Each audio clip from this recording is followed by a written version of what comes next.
The morning mist clung to the crater fields like shroud cloth, thick with the stench of putrefying flesh and blessed oil.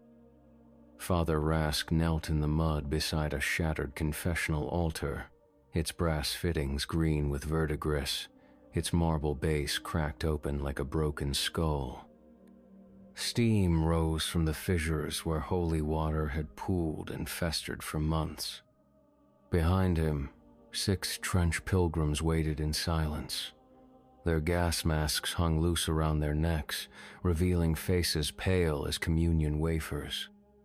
Each bore the ritual scars of their calling, thin lines carved into cheeks and foreheads with blessed razors.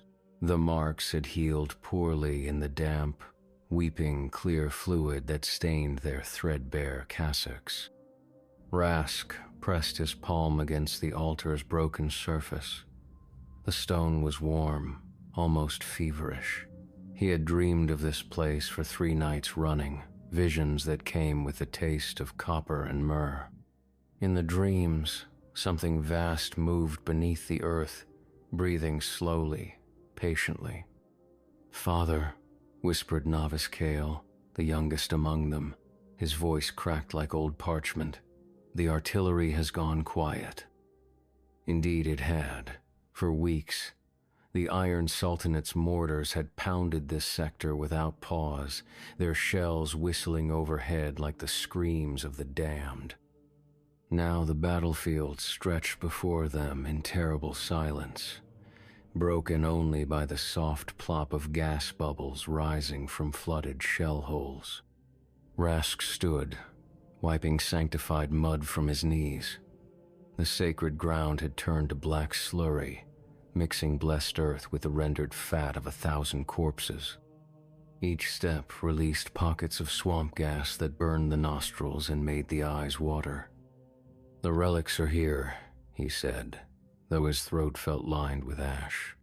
"The Codex of St. Malachar speaks of a hidden shrine, buried beneath this very altar when the first shells fell." Brother Voss, the squad's designated bearer of holy ammunition, adjusted the weight of his pack. Inside, blessed bullets clinked against vials of consecrated mercury. His breathing was labored, had been for days. The gas attacks had left something growing in his lungs, something that whispered when he coughed. "What manner of relics, Father?" asked Sister Petra, her voice muffled by the respirator she wore constantly now. The left side of her face had begun to swell weeks ago, the skin taking on a waxy, translucent quality. Beneath it, something moved. Rask opened his field missal, its pages damp and curling. The ink had run in places, turning the sacred text into abstract stains that hurt to look at directly. St. Malachar's finger bones. The chalice of last rites, most precious of all, a fragment of the true cross, blessed by Pope Urban himself before the great opening. The mention of the true cross fragment caused a ripple through the squad. Such a relic would be worth 1,000 lives, could turn the tide of battles, heal the sick, banish demons. It was also, Rask knew but did not say, the only thing that might stop what was coming. In the distance, something groaned, not the sound of settling earth or shifting metal, but something organic, something in pain. Novice Thomas, who had not spoken since witnessing the miracle of the bleeding trenches, pointed northeast with a trembling finger. Through the mist, a shape loomed against the gray sky. At first glance, it might have been mistaken for a destroyed cathedral, its spires twisted and broken. But, as they watched, it moved. The thing that had once been called the Seraph of Mercy drifted perhaps 50 feet above the cratered earth, supported by no visible means. Its hull, if hull was the right word, had been crafted from living bone and sinew shaped into the rough approximation of a Gothic cathedral. Flying buttresses of calcified cartilage supported walls of pulsing flesh. Where stained glass windows should have been, clusters of human eyes blinked in unison, weeping tears of blessed oil. Brother Matthias crossed himself with a hand that shook like autumn leaves. The medic had seen horrors that would drive lesser men to gibbering madness, but this thing before them challenged the very foundations of faith. It was beautiful and terrible, sacred and profane, a living contradiction that made the mind reel. "The Black Grail Lords," whispered Sister Agatha, the squad's spiritual confessor. Her voice carried the weight of certain doom. "The heretics have blessed this thing with their corruption." As if summoned by her words, a sound emerged from the floating cathedral. Not quite singing, not quite screaming. It was the sound of a choir whose throats had been slit, yet continued to praise God. The harmony was perfect, each note precisely placed, but the words were wrong. They spoke of flesh made divine, of suffering as sacrament, of hunger that could never be satisfied. Rask felt his knees buckle. The song reached into his chest and squeezed his heart with fingers of ice. Memories surfaced unbidden, sins he had thought buried beneath years of penance. The widow Marguerite, whose confession booth visits had become something else entirely. The orphan children whose trust he had betrayed. The holy wine he had watered down to sell for his own pleasures. "Do not listen," he commanded, though his own voice wavered. "Cover your ears. Recite the canticle of purification." But even as his squad pressed palms against their ears and began the familiar words, Rask could see the cathedral thing responding. New growths erupted along its hull, clusters of flesh that split open to reveal additional mouths.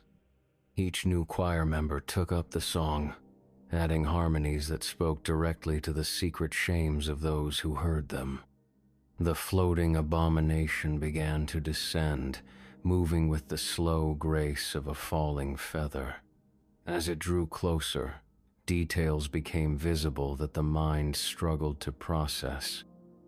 The cathedral's nave was hollow, its interior lit by the soft glow of bioluminescent organs. Pews made of fused rib cages lined the central aisle, each occupied by the partially digested remains of trench pilgrims and Iron Sultanate soldiers alike. At the altar, a figure in the robes of a Black Grail Lord conducted the blasphemous choir with movements both elegant and obscene. His face had been replaced by a mass of writhing tentacles, each tipped with a human eye. Where his hands should have been, clusters of infant arms reached toward heaven in a parody of benediction. The Lord of Tumors, for that is what this creature had become, turned those many eyes toward Rask's squad. When it spoke, its voice came from the mouths of the digesting faithful, a chorus of the consumed. "Welcome, faithful servants. Come, join our eternal mass. Let us sing together the hymns of flesh made holy." Novice Kale was the first to break. With a cry that was part prayer, part scream, he threw himself prostrate in the mud. His body convulsed as if seized by divine ecstasy, foam flecking his lips as he spoke in tongues. But the words that poured from his mouth were not the glossolalia of the blessed. They were recipes for cooking human flesh, instructions for the preparation of sacramental meals that would damn the soul. Sister Petra tried to reach for him, but her swollen face split open like overripe fruit. What emerged was not blood or pus, but a perfectly formed mouth, complete with teeth and tongue. It began to sing in harmony with the cathedral thing above, adding its voice to the growing chorus of the damned. Rask clutched his holy symbol, a crude cross carved from the thigh bone of St. Erasmus. The bone felt warm against his palm, almost alive. He could feel it pulsing in rhythm with his heartbeat, or perhaps his heart had begun to match its alien cadence. "The relics," he gasped to the remaining members of his squad. "We must reach the relics before it fully manifests." But even as he spoke, the floating cathedral continued its descent. Where its shadow fell, the corrupted earth began to bubble and steam. Plants that had somehow survived the endless shelling suddenly bloomed, but their flowers were made of human teeth and fingernails. The very air grew thick and syrupy, tasting of iron and honey. Brother Voss coughed, and this time what emerged was not just blood, but something that wriggled and squirmed. Tiny, perfect hands pushed their way out of his throat, followed by arms, then the torso of what might have been an infant angel. The creature's wings were made of lung tissue, its halo, a circle of golden pus. "It sings so beautifully," Voss whispered as the thing crawled from his mouth and took flight, joining the choir that surrounded the descending cathedral. His eyes had gone completely white. The pupils dissolved into cloudy cataracts that reflected the bioluminescent glow from above. The broken confessional altar began to crack further, its fissures widening as something pushed up from beneath. Rask could hear it now, the scraping of bone against stone, the wet sound of flesh sliding through narrow spaces. The relics were down there, waiting. But so was something else. Sister Agatha grabbed his arm with fingers that felt too long, too jointed. When he looked at her, he saw that her face had begun to stretch, the skin pulling tight across bones that were reshaping themselves into something no longer entirely human. "Father," she said, and her voice carried harmonics that made his teeth ache. "Father, I can hear them calling. The saints, the martyrs. They want us to join them." Through the widening crack in the altar, a pale light began to seep upward, not the clean white glow of divine radiance, but something sickly and yellow, like the phosphorescence of decay. With it came a smell that was simultaneously sweet and putrid, the scent of flowers left too long in a tomb. Rask pressed his cross against the crack, and the bone sizzled where it touched the rising light. Steam hissed from the contact point, carrying with it whispers in languages that predated human speech. The words spoke of hunger that consumed worlds, of love that devoured everything it touched, of God's face melting like wax in the fires of absolute devotion. Above them, the cathedral thing had descended low enough that its flying buttresses scraped against the blasted stumps of what had once been trees. Each contact point sprouted new growths, tumorous masses that pulsed with their own internal light. The choir had grown as well, incorporating the voices of every creature that had died in these fields over the past months. Rask could hear his own father's voice among them now, singing the lullabies that had once brought comfort in childhood nights. But the words had changed, become instructions for the ritual cleansing of innocence, recipes for the slow cooking of hope until only despair remained. "We have to go down," he said, his voice barely audible over the growing chorus. "The relics are our only hope." But as he spoke, he wondered if hope was not already lost. The thing above them was not just a weapon of the Black Grail lords, but a manifestation of something far older and more terrible. It was hunger, given form, need made flesh, the terrible love of a god who demanded that his followers become one with him in the most literal sense possible. The crack in the altar widened further, and something pale and glistening emerged. At first, it looked like a human hand, but as more of it came into view, the wrongness became apparent. The fingers were too long, the joints bent in impossible directions. The skin was translucent, revealing a network of golden veins that pulsed with their own light. "The saint," breathed novice Tomas, speaking for the first time in weeks. His voice was different now, carrying overtones that spoke of caves deep beneath the earth, of chambers where ancient things waited in patient hunger. Saint Malachar rises to greet us. But this was not the blessed martyr whose relics they sought. This was something that had taken his form, worn his flesh like a coat, and made itself holy through sheer force of will and hunger. The thing that pulled itself from the crack smiled with too many teeth, each one carved from what looked like ivory but smelled like burning hair. The floating cathedral had reached the ground now, its bone spires scraping furrows in the mud. Where it touched, the earth split open to reveal chambers lined with pulsing flesh.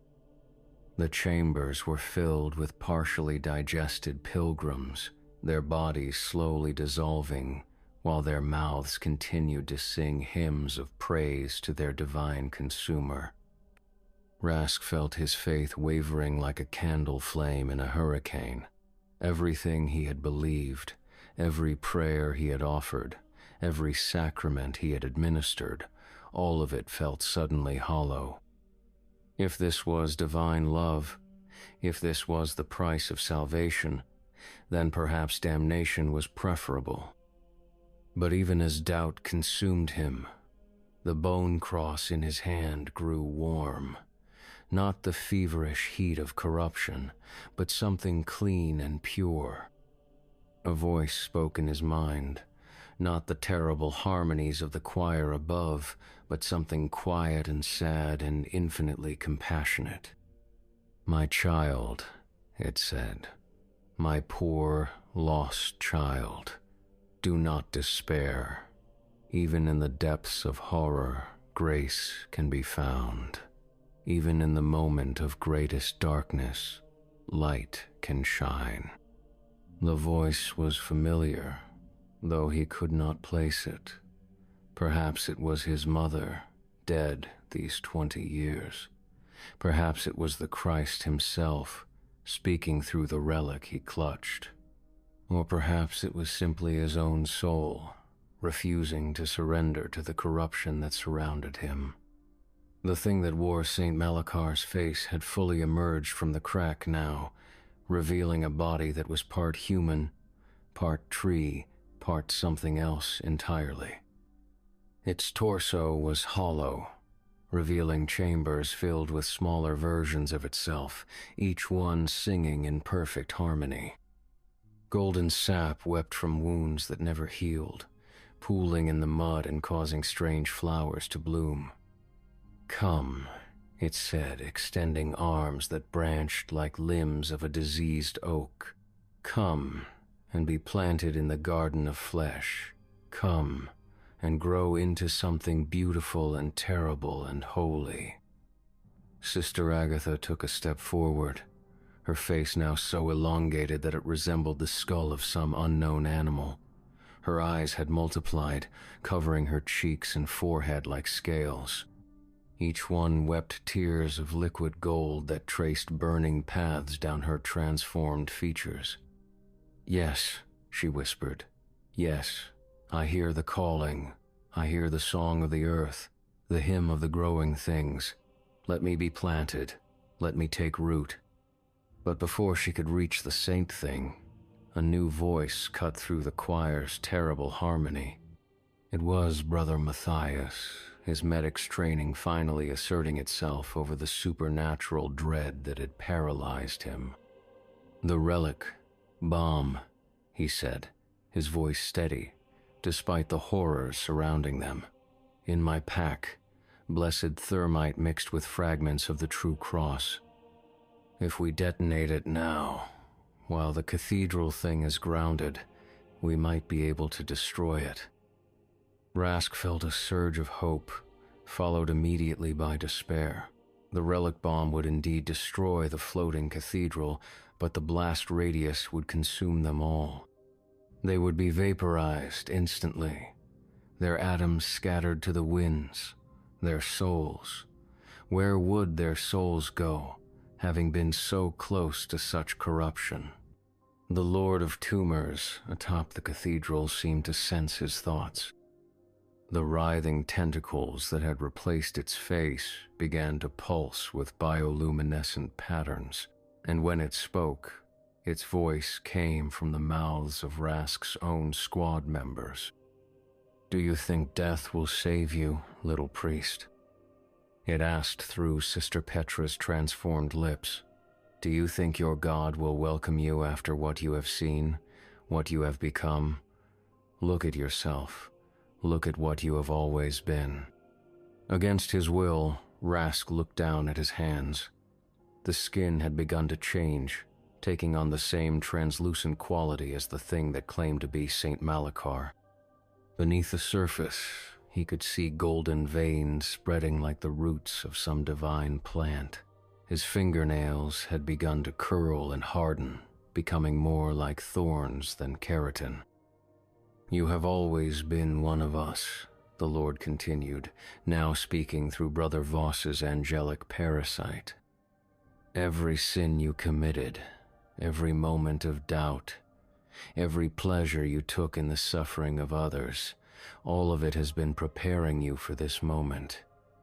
You are not here to retrieve relics, child. You are here to become one." The floating cathedral began to settle more firmly into the mud, its bone spires sinking deep into the earth. Where they penetrated the soil, new chambers began to form, spaces lined with nerve tissue and cartilage that pulsed with their own internal rhythms. The chambers were filling with a thick amber fluid that smelled of honey and myrrh and something else, something that reminded Rask of his first communion wine. Inside the fluid, shapes were beginning to form. At first they looked like embryos, but as they grew, their true nature became apparent. They were angels, or what angels might become if shaped by hunger instead of love. Their wings were made of stretched skin, their halos were circles of bone, and their eyes wept tears of liquid light that dissolved everything they touched. "Beautiful, aren't they?" asked the saint, thing, its hollow torso opening wider to reveal even more of the growing choir within. Each one unique, each one perfect in its imperfection. They will spread across the world, carrying the song to every corner of creation. All will hear the hymn of flesh made holy. All will join the eternal mass. Novice Kale had begun to dissolve, his body breaking down into component nutrients that were being absorbed by the corrupted earth. But his voice remained, floating free of his disappearing flesh, adding its tones to the ever-growing chorus. He sounded happy, ecstatic even, as if the process of being consumed was the greatest pleasure he had ever experienced. "Join us, Father," he sang. "Join us in the garden. Let yourself be planted. Let yourself grow into something more than human, more than mortal, more than the small, sinful thing you have always been." Rask felt the temptation like a physical force, pulling at his transformed flesh, calling to the golden roots that were spreading through his bloodstream. It would be so easy to simply let go, to allow himself to be absorbed into the greater organism that was growing around them. No more doubt, no more guilt, no more loneliness. Just the eternal song in the warm embrace of divine hunger. But the cross in his hand pulsed again, and with it came another voice. This one he recognized immediately, though he had not heard it in over a decade. It was Father Benedict, his mentor from the seminary, the man who had first taught him to see God's love in the smallest acts of kindness. "Remember who you are," the voice said. "Remember why you took these vows, not for glory, not for power, but to serve, to protect the innocent, to stand between the darkness and those who cannot stand for themselves." Around him, the corruption continued to spread. Brother Voss had begun to split open like a chrysalis, revealing something winged and terrible growing within his chest cavity. The thing's song was wordless, but somehow conveyed concepts that made the mind reel. It spoke of love as consumption, of devotion as digestion, of God as an infinite mouth that would eventually swallow all of creation. Sister Agatha had taken root literally, her feet sending tendrils down into the sanctified mud.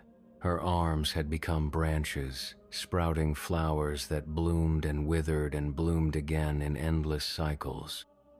Each bloom released spores that carried fragments of her consciousness, spreading her transformed awareness across the battlefield. The relic bomb in Brother Matthias's pack felt heavier with each passing moment, as if it were a lodestone drawing them toward some terrible destiny. The medic's hands shook as he reached for the detonator, but whether from fear or anticipation, Ras could not tell. "If we use it," Matthias said, his voice barely audible over the growing chorus, "we all die. But if we don't..." He gestured toward the cathedral thing, which had begun to sprout new appendages from its hull.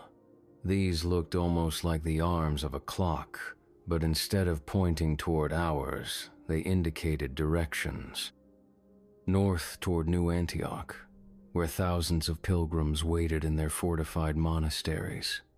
South toward the blessed mud fields, where the Iron Sultanate's faithful tended their sacred gardens. East and west toward settlements that had never known the touch of war, but would soon learn the taste of divine hunger. "It will spread," Rask realized with growing horror. "This thing, this corruption, it will spread across the entire world. Every faithful soul will become part of its choir. Every prayer will become part of its song." The Lord of Tumors laughed, and the sound came from everywhere at once.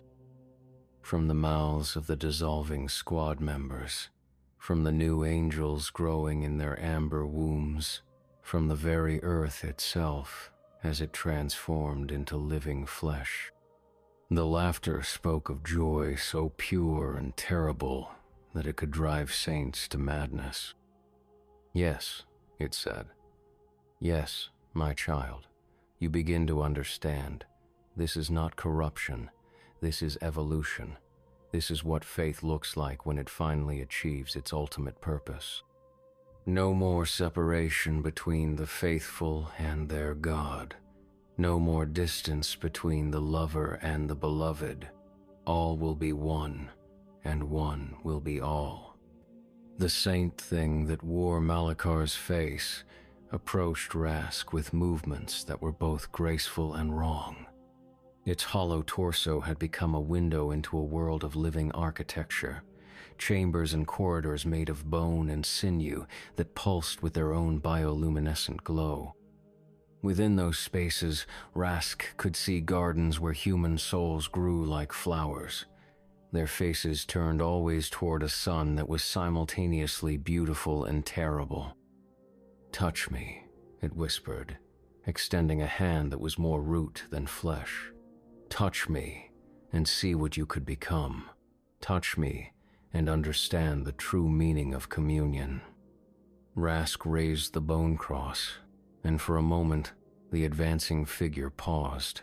The relic's surface had begun to glow with its own light, a clean radiance that cast shadows of almost painful clarity.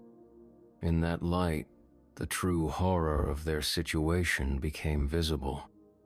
The floating cathedral was not just a vehicle or a weapon. It was a living thing, a creature that had once been human but had chosen to become something else. The pilgrims within its chambers were not being digested so much as incorporated, their consciousness woven into a greater tapestry of awareness that spanned dimensions. And they were happy. That was perhaps the most terrifying aspect of all. The consumed faithful sang not because they were forced to, but because they had finally found what they had been seeking all their lives. Perfect unity with the divine, complete surrender of the self to something greater and more magnificent than any mortal mind could comprehend. "You see?" asked the saint thing, its voice now gentle, almost paternal. "You see the beauty of what we offer? No more struggle, no more doubt, no more pain. Only the song, eternal and perfect and unchanging." But even as it spoke, something else was happening. The bone cross in Rask's hand had begun to crack, hairline fractures spreading across its surface like a spider web. Through the cracks, a different kind of light was beginning to seep. Not the golden radiance of the corruption around them, but something cooler and cleaner. "The true cross fragment," Rask whispered, understanding flooding through him like ice water. "It's not in the buried shrine. It's here. It's been here all along." The saint thing recoiled as if struck, its perfect features twisting into something that was no longer remotely human. Impossible. It hissed through a mouth that had opened where its forehead should have been. "That relic was consumed centuries ago. We fed it to our first mother, watched it dissolve in her blessed acids." But the light continued to grow, and with it came a sound that was the opposite of the choir's terrible harmony. It was silence made audible, peace-given voice, the sound of snow falling on empty fields. Where its influence spread, the corruption began to slow, then stop, then reverse. The angels growing in their amber wombs suddenly screamed in voices that shattered glass and made the earth itself shudder. The cathedral thing's hull began to crack, revealing chambers filled not with singing faithful, but with hollow bones and dust. The Lord of Tumors atop its spires clutched its head as the writhing tentacles began to wither and fall away like autumn leaves. "Now," Rask shouted to Brother Matthias. "The bomb. Use it now while the light holds them." But Matthias was no longer capable of movement. His body had begun to merge with his pack, the blessed ammunition and medical supplies fusing with his flesh to create something that was part human, part arsenal, part pharmacy. His eyes had been replaced by the lenses of optical instruments, and when he spoke, his voice carried the mechanical precision of a medical text. "Integration at 73%, he reported. "Blessed thermite yield insufficient for complete sterilization. Recommend close-range detonation with manual trigger override." The light from the cracking cross was growing stronger, but Rask could feel it taking a toll on his transformed body. Where the radiance touched his golden-veined skin, the flesh began to smoke and char. The pain was indescribable, like being burned from the inside out while simultaneously drowning in ice water. The saint thing was retreating now, its hollow torso collapsing in on itself as the creatures within began to dissolve. But even as it withdrew, it continued to speak, its voice carrying tones of infinite sadness and loss. "Do you know what you are destroying?" it asked. "Do you understand what you are choosing? We offered paradise, eternal bliss, perfect unity with the divine, and you choose this. You choose isolation, separation, the terrible loneliness of individual existence. Around them, the corrupted battlefield was beginning to change. The flowers made of teeth and bone were wilting, their petals falling like snow. The floating cathedral had begun to list to one side as its biological systems failed. The choir of the consumed grew quieter, their voices fading as the souls within found release from their endless song. But the light from the cross was also fading. The relic was burning itself out, consuming its own essence to create this moment of clarity. Soon, it would be gone, and the corruption would return stronger than before. They had minutes at most before the saint thing and its cathedral recovered from their momentary setback. Rask looked at the relic bomb that had become part of Brother Matthias's transformed body. The detonator was still visible, a simple switch protruding from what had once been the medic's chest. All he had to do was reach out and press it. The explosion would vaporize everything within a mile radius, destroying the cathedral thing and its Lord of Tumors. But it would also destroy them, and with them, the last fragment of the true cross. Without that relic's power, what was to stop the corruption from spreading elsewhere? Other Black Grail lords would sense what had happened here and come to investigate. They would find the blessed earth, still warm with divine radiance, and use it to grow new cathedrals, new choirs, new expressions of their terrible faith. "There has to be another way," he whispered, but even as he spoke, he knew there wasn't. This was the choice that had been prepared for him from the moment he first felt his calling to serve God. Not the easy death of martyrdom, but the terrible responsibility of deciding who would live and who would die. The saint thing heard his words and smiled with what remained of its face. "There is," it said, "join us willingly. Become part of the choir by choice rather than force. Your willing sacrifice will sanctify our song, make it strong enough to resist any future interference." The offer was tempting, and Rask could feel the golden roots in his bloodstream pulsing in response to it. The corruption had advanced far enough that he was already more than half transformed. It would be easy to simply let go, to surrender to the bliss of absorption and become one with the growing organism around him. But then he heard another voice, one that came not from outside but from within his own transformed heart. It was his own voice, but younger, cleaner, full of the hope and faith that had driven him to take holy orders so many years ago. "I will serve," that voice said. "I will stand between the darkness and the light. I will protect the innocent, even if it costs me everything I am." The bone cross crumbled to dust in his palm, its light fading to nothing. But in that moment, before the darkness returned, Rask made his choice. He lunged forward, not toward the detonator on Matthias's chest, but toward the saint thing itself. His transformed hands, now more thorn than flesh, wrapped around the creature's neck. Where they touched, the golden corruption met something else, something that burned with a different kind of fire. The saint thing screamed, and its voice was the sound of 1,000 souls crying out in sudden, terrible awakening. "What are you doing?"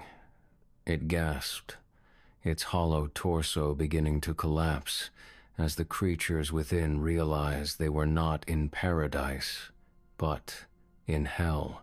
"What are you?" Rask smiled, and for the first time in months, the expression felt genuine. "I am a priest," he said. "I am a servant of God, and I choose damnation over your paradise." The saint thing tried to pull away, but Rask's grip was too strong. The golden roots that had spread through his bloodstream suddenly reversed their flow, carrying not corruption outward, but something else inward. It was poison to the saint thing's transformed flesh, a toxin brewed from genuine faith, true repentance, and the kind of love that was willing to sacrifice everything for others. Around them, the cathedral thing began to convulse. Its hull cracked open, releasing clouds of spores that should have spread the corruption, but instead carried something else. The dissolved faithful within its chambers suddenly remembered who they had been before their transformation. Their song changed, becoming not a hymn of praise to their divine consumer, but a lament for all that had been lost. The Lord of Tumors atop the cathedral's spires felt the change and began to descend, its many eyes fixed on Rask with an expression of growing concern. But, as it approached, the transformed priest did something unexpected. He began to pray. Not the formal recitations of the liturgy, not the carefully memorized psalms of his training, but something raw and desperate and absolutely honest. He prayed for forgiveness for all the souls he had failed to save. He prayed for strength to see this task through to its end. Most of all, he prayed that his sacrifice would be enough to stop the corruption from spreading beyond this cursed battlefield. The prayer hit the descending Lord like a physical blow. Its form began to unravel, the carefully woven flesh and bone separating into component parts that rained down like obscene snow. Where each piece touched the ground, it dissolved, leaving only clean earth that smelled of rain and growing things. But the effort was destroying Rask as well. He could feel his transformed body beginning to break down, the competing corruptions within him tearing him apart at the cellular level. Golden sap wept from wounds that opened and closed like breathing mouths. His vision began to fade as his eyes dissolved and reformed repeatedly. "Brother Matthias," he gasped, his voice barely recognizable as human. "The bomb. Now." The medic thing that had once been Matthias turned its optical lenses toward him with mechanical precision. Integration at 97%. It reported. Manual detonation possible for 17 more seconds before final merge. Through his failing vision, Rask could see the cathedral thing beginning to rise again. The dissolution of its lord had been only temporary. Already new growths were sprouting from its hull, reaching toward the sky like the arms of drowning swimmers. If it escaped, it would carry the corruption to other battlefields, other worlds, other dimensions where the faithful waited in ignorance of what their devotion might become. "Do it," he whispered. Matthias's transformed hand moved toward the detonator with the slow precision of a clock's mechanism. But before he could reach it, something else intervened. Sister Petra, her face now split open to reveal the singing mouth within, grabbed his wrist with fingers that had become root-like tendrils. "No," she said, her voice a harmony of human speech and vegetable growth. "No, we are so close to perfect communion. Do not let fear destroy what could be beautiful." Around them, the other transformed members of the squad began to close in. Novice Kyle, now more liquid than solid but still somehow maintaining coherence, flowed across the ground toward the relic bomb. Sister Agatha's branch arms reached out to entangle Matthias's legs. Even Brother Voss, his chest cavity still birthing angelic parasites, shambled forward with arms outstretched. They were trying to protect the cathedral thing, Rask realized. Even as their humanity dissolved, even as they became something alien and terrible, some part of them still believed in the vision they had been shown. They thought they were saving the world. "My children," he said, his voice carrying new harmonics as his throat transformed. "My poor, lost children, you have been deceived. This is not salvation. This is not God's love. This is hunger wearing the mask of divinity." But his words seemed to bounce off them without effect. They had gone too far into the transformation to remember what they had been before. They were part of the cathedral's organism now, extensions of its will, fingers of its vast and patient mind.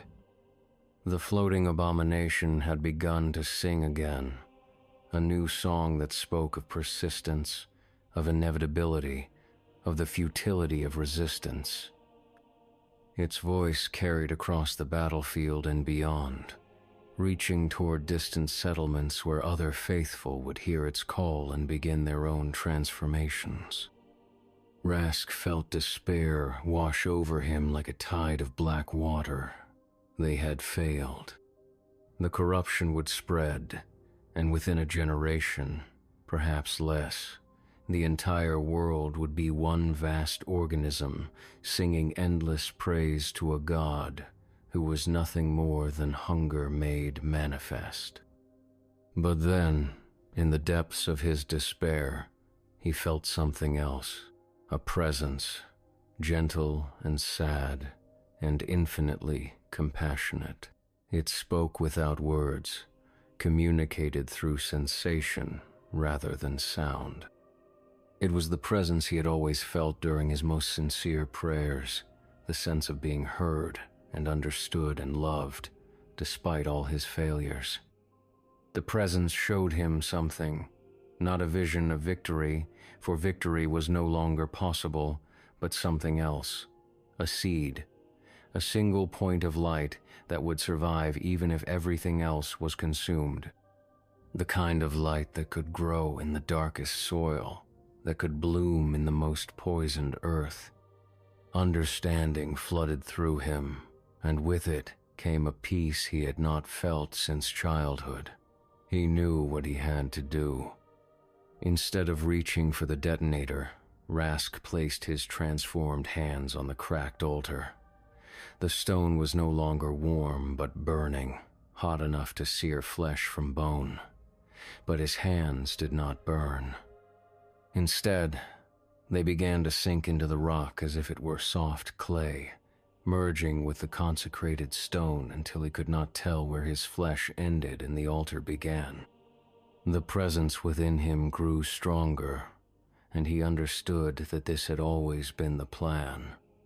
Not his plan, but something vast and patient that had been working through events for centuries. The altar was not just a place of worship, but a seal, a cork in a bottle that contained something far worse than the floating cathedral above. "What are you doing?" the saint thing hissed, its form wavering as it felt power flowing out of the earth beneath them. "What are you becoming?" Rask smiled with lips that were no longer entirely human. "I am becoming what I was always meant to be," he said. "A guardian, a sentinel, a lock that can never be opened." The transformed members of his squad paused in their advance, sensing that something fundamental had changed. The golden corruption that flowed through their veins suddenly began to move in reverse, drawn by a pull stronger than their will to resist.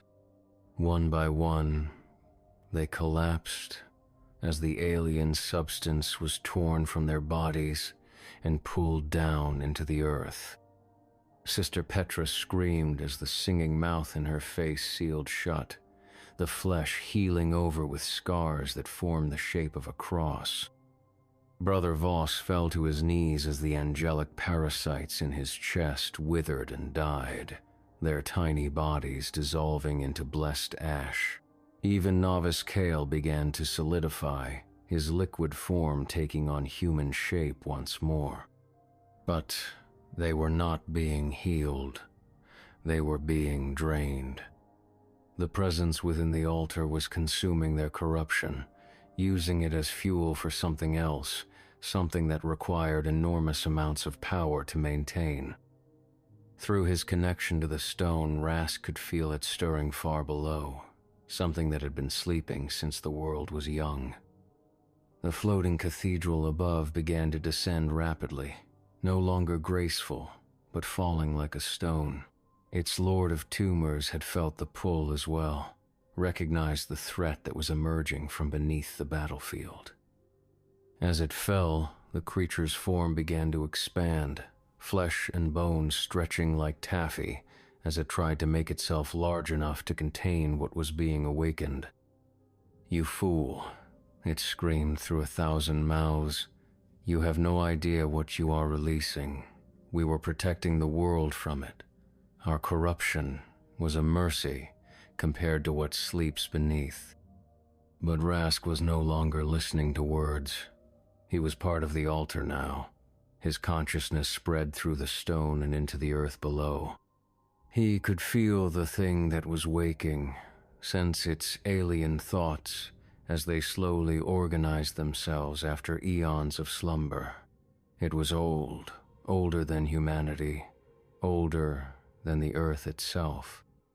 It had been dreaming for so long that its dreams had become reality, and now reality was beginning to bend to accommodate its awakening.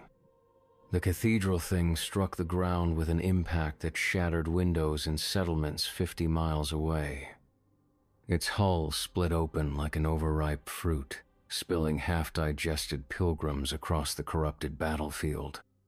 But instead of joining the choir of the consumed, these released souls began to scream in voices that had forgotten how to make human sounds. They were running, Rask realized, not towards salvation or damnation, but simply away. Away from the thing that was rising beneath them, the thing that made the Black Grail Lord's corruption seem like a minor skin irritation by comparison.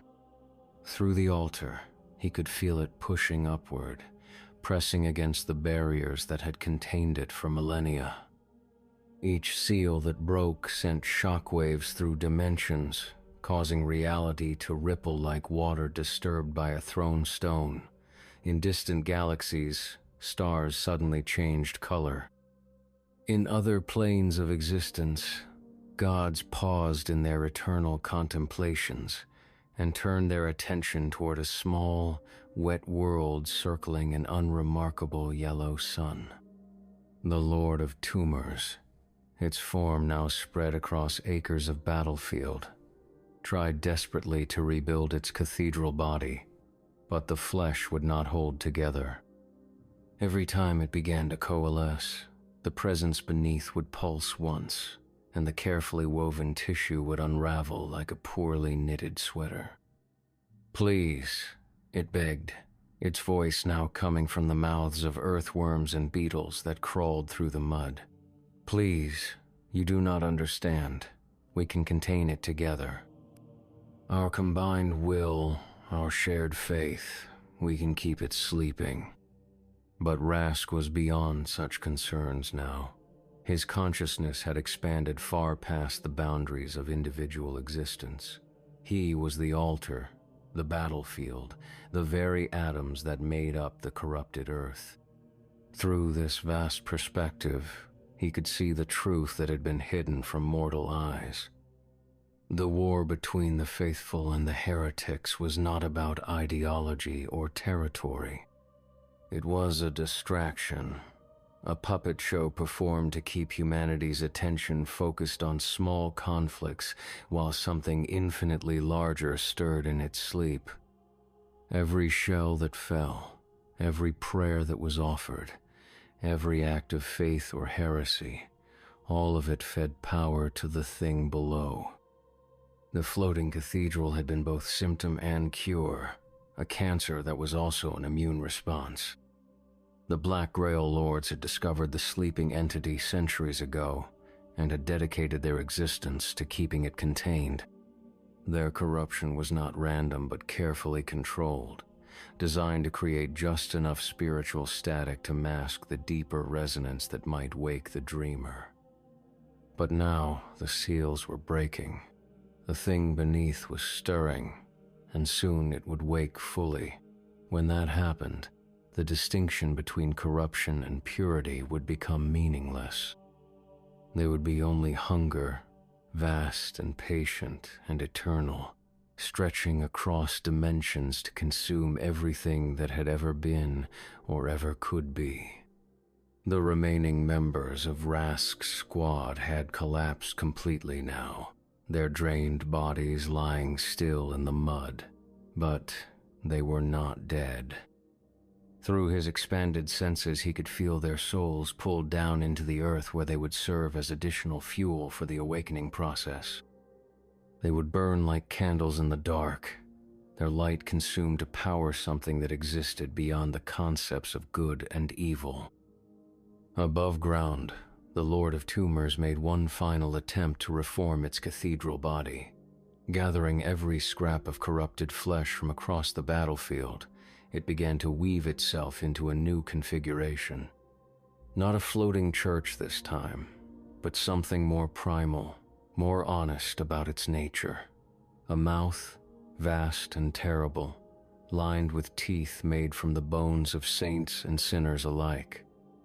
The mouth opened, and from it came not song but silence. A silence so complete that it seemed to devour sound itself, creating a void in the fabric of reality. For a moment, the awakening presence below paused, distracted by this new development. In that moment of hesitation, Rask made his final choice. Using the last of his individual will, he reached out through the altar's network of connections and touched something small and fragile and purely human.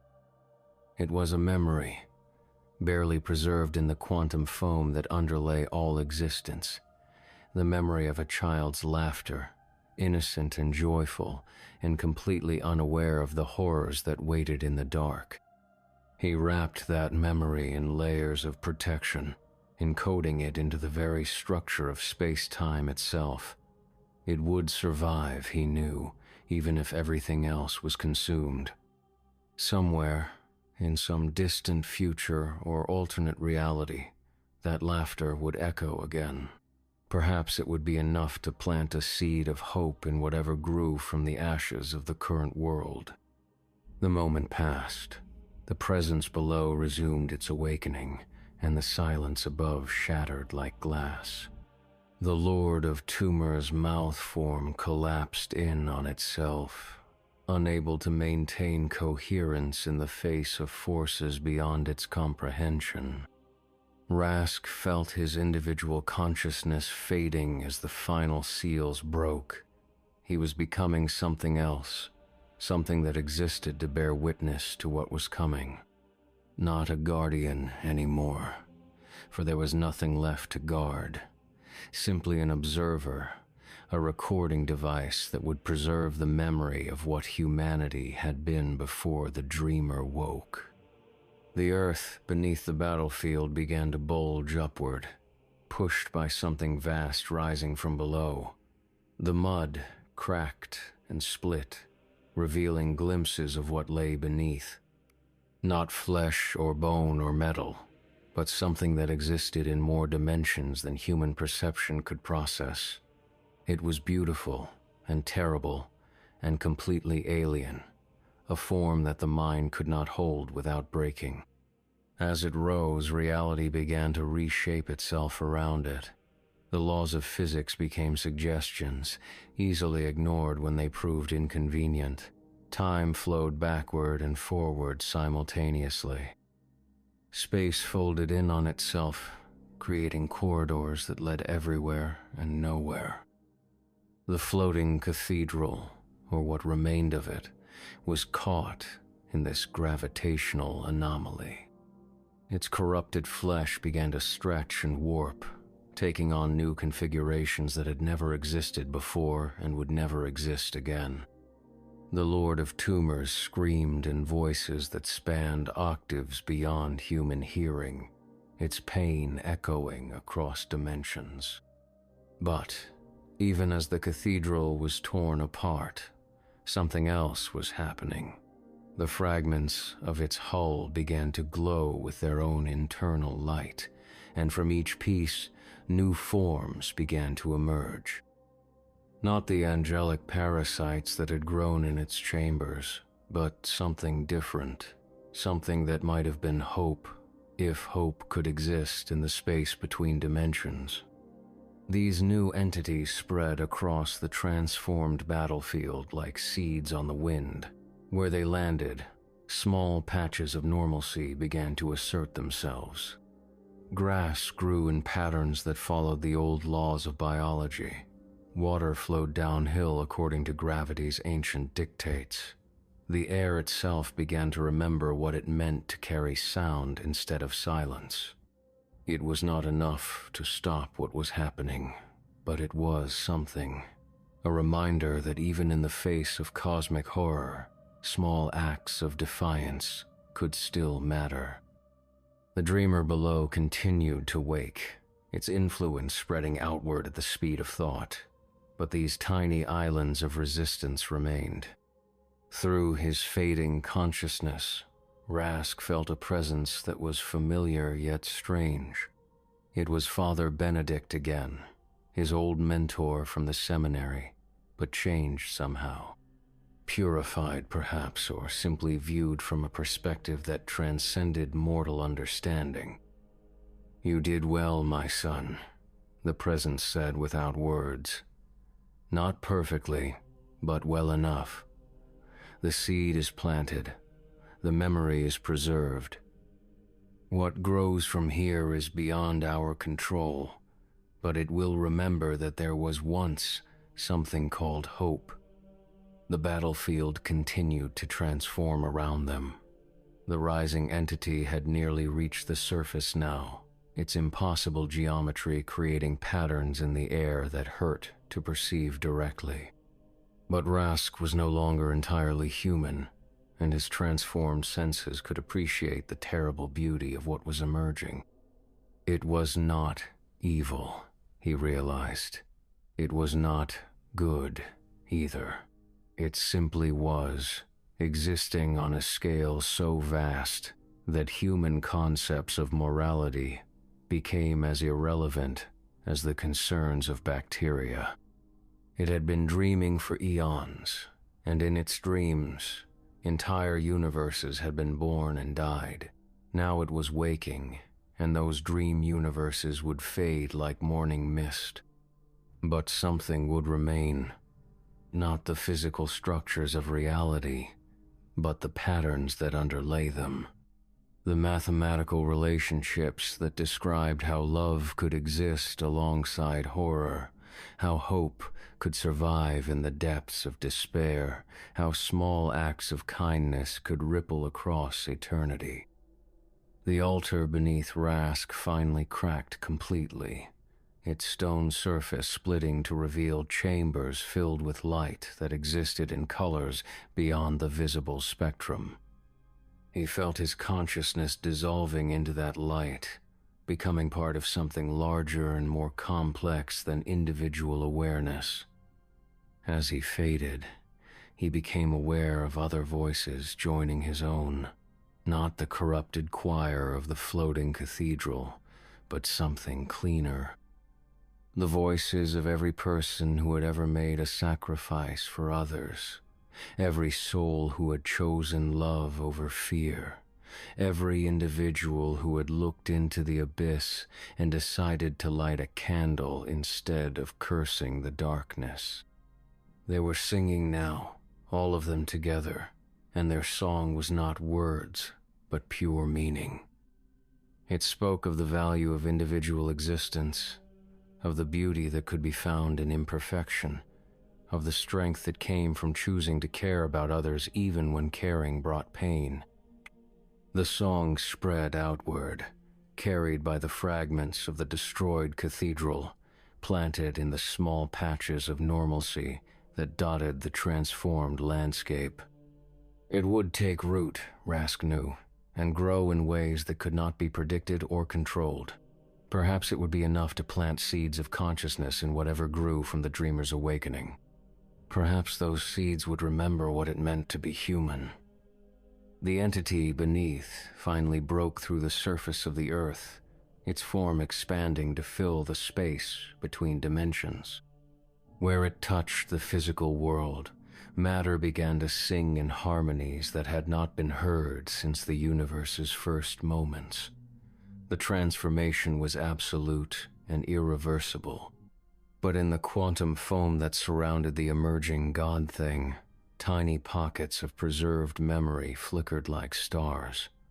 A child's laughter, a mother's lullaby, the taste of bread shared between friends, the warmth of sunlight on skin, all the small, precious moments that made existence worth preserving.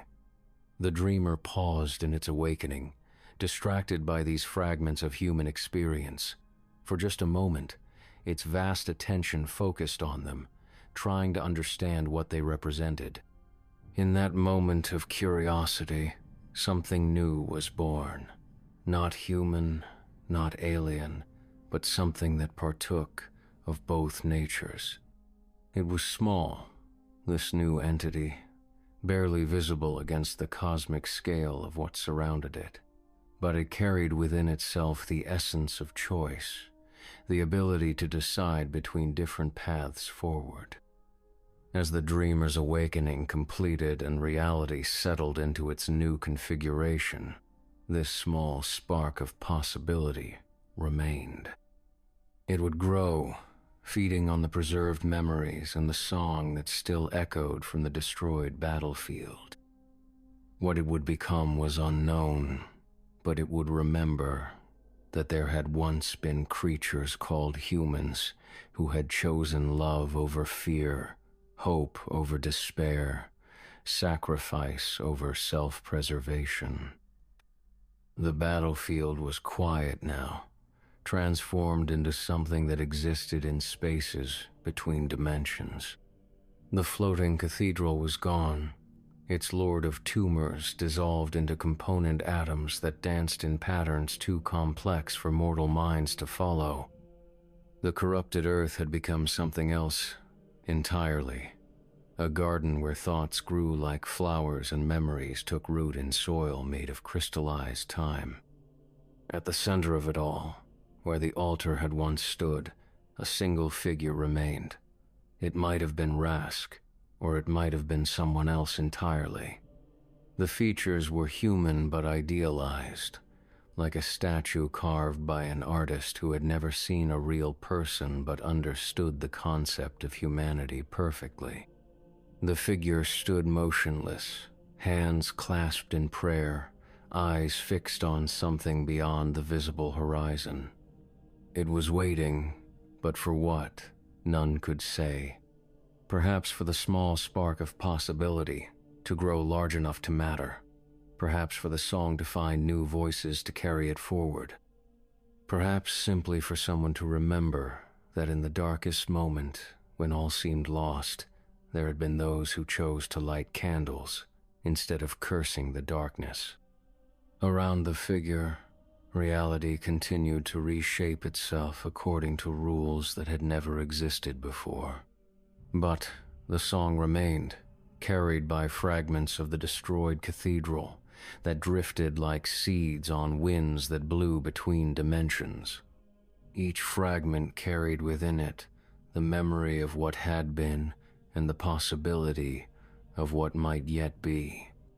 The dreamer's attention had moved on to other concerns, other dimensions where new universes waited to be born from the substance of its thoughts.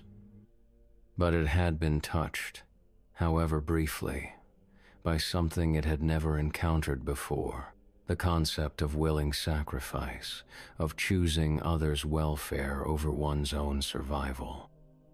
That concept would influence its dreams, adding new elements to the universes it created.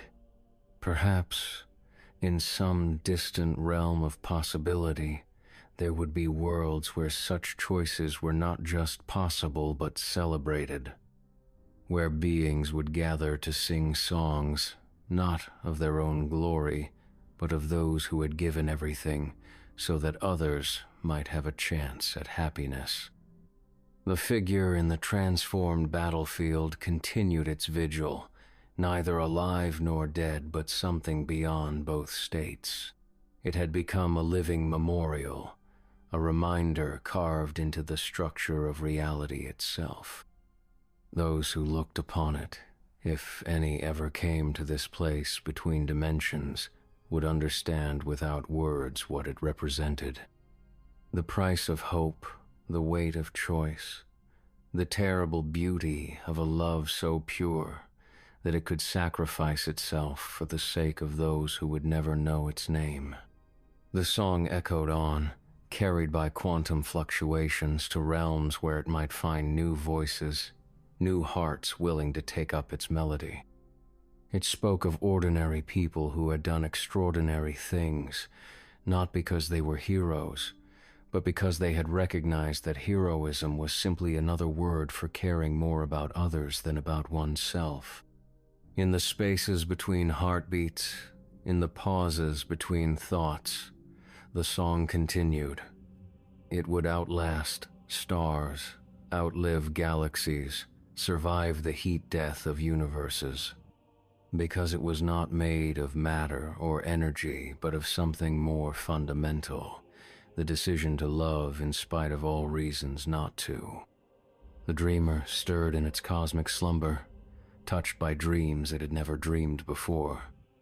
In those dreams, small figures moved across landscapes of impossible beauty, making choices that mattered not because of their consequences, but because of the intention behind them.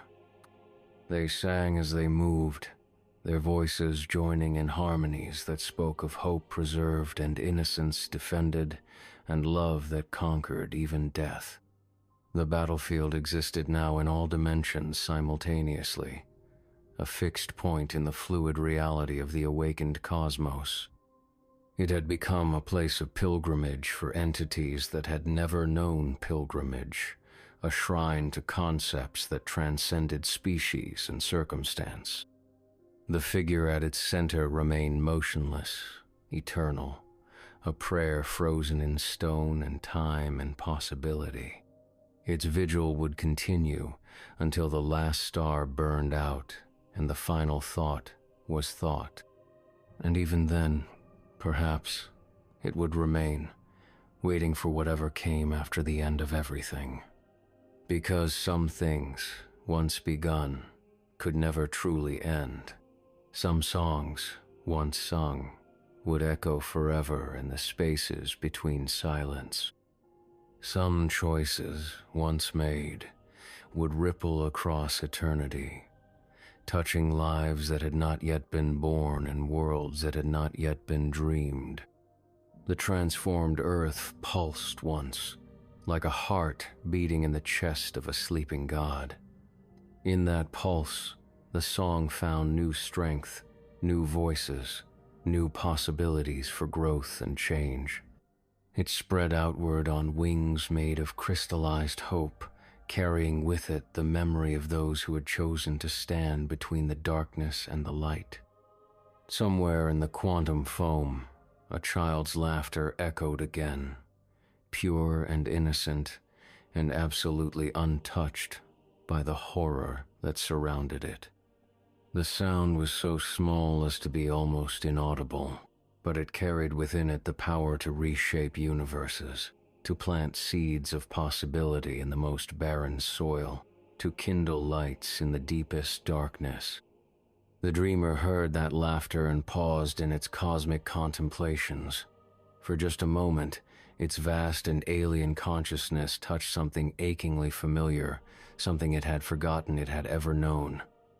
The memory of what it meant to be small and fragile and precious, to exist in a universe too large to comprehend, yet somehow find meaning in the act of existing anyway.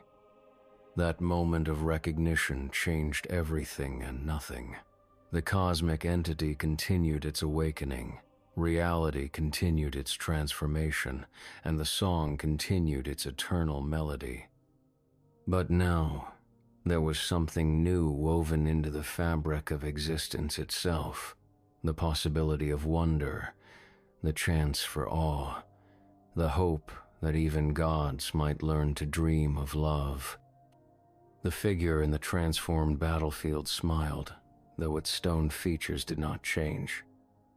It had felt the touch of that vast consciousness, had sensed the moment when understanding passed between scales of existence so different they should not have been able to communicate at all. The vigil would continue, but now it was not just a memorial, but a beacon, a signal sent across dimensions, advertising to any who might listen that in this place, at this moment, creatures had existed who understood that the universe was not just a collection of matter and energy, but a story being told by every conscious being within it. And some stories, once begun, demanded to be finished. Some songs, once started, insisted on finding their resolution. Some loves, once kindled, burned with fires that could outlast the stars themselves. The battlefield pulsed again, and in that pulse, new possibilities were born. Not human, not alien, but something that partook of the best of both, the capacity for growth, for change, for choosing light over darkness, even when the darkness seemed absolute. The song spread outward, carried by forces that existed beyond the merely physical, touching minds and hearts in dimensions yet to be explored.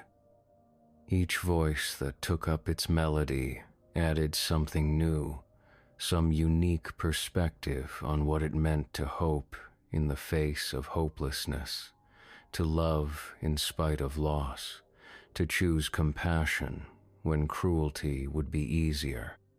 In the end, that was all that mattered, not the cosmic entities or the transformed realities or the songs that echoed between dimensions.